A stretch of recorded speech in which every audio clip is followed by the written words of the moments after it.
guys are going to be getting ready for training camp. Yes. You're going to have to try and sell tickets to this team. Do you think the public is going to be accepting of a team centered around Gilbert?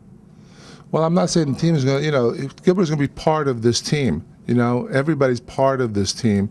Gilbert obviously is an outstanding player, and I think, a lot of people really love the kind of things that he did, and there may be some people that didn't. Maybe he's going to have to win back that love of some of the fans, but that's going to be up to him and and how he handles himself here going forward. Ernie, have you been in contact with Javaris Crittenton? We talked to Javaris Crittenton, the agent, a couple of days ago. Yes, he's down in Atlanta right now. I have not spoken with him personally, though. Ernie, with these new players you brought in, they've kind of impressed, especially G and Livingston. Can you talk about maybe their role with this team going forward? If there's somebody who will be with the franchise? Well, I think they've both done a real nice job, and as I said, this is an opportunity for us here going down the road to evaluate these players and see what they do. I think they both had some real good moments, and we're going to continue to evaluate them and make our decisions during the summer. But, I think they're both NBA quality players. Obviously, Livingston has, was a very high draft pick and had a real major injury, and he's just still coming back off of that. And I think G has done some real nice things out there. But, this is not the time to really evaluate each individual player. But I think we're pretty pleased with the things that they've done for us in a limited amount of time.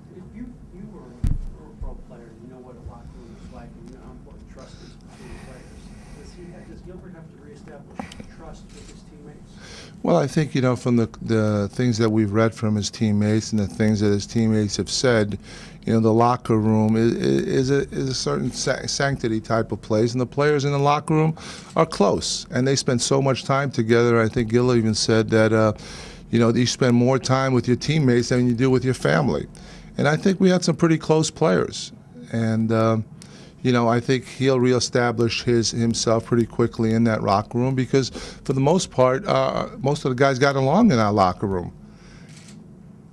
How much damage do you feel this did handle the franchise?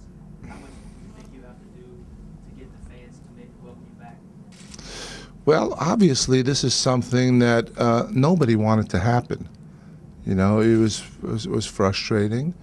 It was disappointing that something like this did happen, but it happened. And then we dealt with it to the best of our abilities. And, the whole investigations that had to go on from the NBA to the legal system, and it's played out. And, now we have to get back to our fan base because we really respect our fan base, and our fans have been great through this whole process for us. And we've shown that when we put a good product out there, we put a winning team out there, our fans have been extremely supportive. And we're going to try to do the same things for them. And I think we have to do some things to reestablish the trust with our fan base. But I think our fans enjoy this place. They know it's a safe place to come to, and they're great fans. So I think they'll come back. I think the number one thing is, though, that we have to put a good product out there on the floor and win the games. And even now, our fans are showing up, and our fans are cheering for us. So I think those kind of situations will be handled in due time. Ernie, you said you're going to be active in the free agent market. Do you think free agents will be attracted by the idea of playing with Gilbert, or do you fear that some of them will shy away because of what's happened? Good players want to play with good players, and good players want to get paid.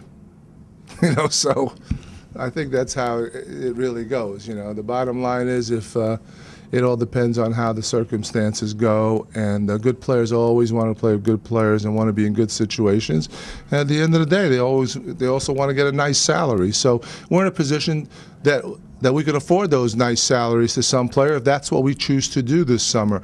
It's like I've said before, we might do some things this summer, but we also might save some money for the following summer. It just depends on what opportunities present themselves in this off season. But we have a lot of flexibility. As I said, we have the third most cap room this summer. We're only $200,000 behind the New Jersey Nets. The New York Knicks, as someone in this room will tell you, have the most money. And they have about $31 million, but we'll have close to $19 million if that's the direction we choose to go in. and New Jersey's up there. But, it took those teams 2 or 3 years to get to the position where they are right now of not winning basketball games and trying to put themselves in that position. And, with the things that we've done, we've been able to do it a little bit quicker. But again, we'll explore what we have, and we'll see what opportunities present themselves. We could even get a player from another team and use the cap room to fit them into the cap room without having to go sign a free agent. So there's a lot of things that might pop up for us. And again, as I've said before, maybe we'll continue to grow and see how our young players develop and continue to develop them, and then see if we can save our money for the following summer. So we haven't really decided one way or the other. We'll just have to see if the right opportunity presents itself where we can go out and get the type of players that we want to put in here for the future. But most of our players now are really young, and obviously, we're in a rebuilding mode. Did you speak to Andre Blatch at all about his behavior this week, specifically with Flip Summers? Yes. What did you say to him?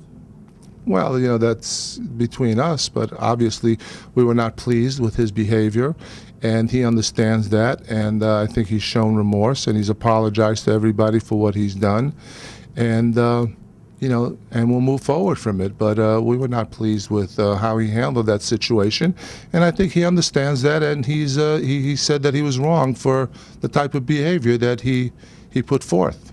Are you confident? Do you think that Ted will keep you in a position to make the decision this summer? Well, we'll see. Yeah, I think I'm pretty good at what I do. I have a pretty good track record, and we'll see when new ownership takes over what happens. But I think we've done a pretty good job here. And if you look at the other places I've been, I've rebuilt several teams many times over. So I'm confident in my abilities, and it's a good challenge, and I'm looking forward to it. You mentioned rebuilding. Would you have made the decisions you made last month to start rebuilding, if not for everything this team has gone through this season with regard to Gilbert? In other words, would you? Well, that's a good question. That's a good question. And, would have depended really on how the team was doing. And, on paper, we had some very, very talented players on this ball club. But you don't always win games on paper. And as I've said before, this team got stale as a group. Maybe they'd been together too long, but the energy wasn't there, the camaraderie wasn't there, the togetherness was not there. And with all the players that we had, and they're all good players, and they're playing well now in certain other places, but they were not playing well as a group for us. And our record, even before this situation happened, was not a very good record. And that's not what we're looking to do. And if you're going to have a real high payroll, which we did, you want to get some results from it, which we weren't getting. So I don't exactly know when we would have had to rebuild or when the rebuilding would have started, but at some point it was obvious that this group, for whatever reasons, some people had their own agendas, and they're all good people. It had nothing to do with any of that, but the results were not there. And the talent was there. Everybody, most of you in this room, picked us to be one of the top 4 or 5 teams in the East and win between 45 and 50 games. And we felt we could do that, but it wasn't happening for a variety of reasons. But I just think the team got stale, and the chemistry just wasn't right. And it happened even before this incident. The team just wasn't coming together.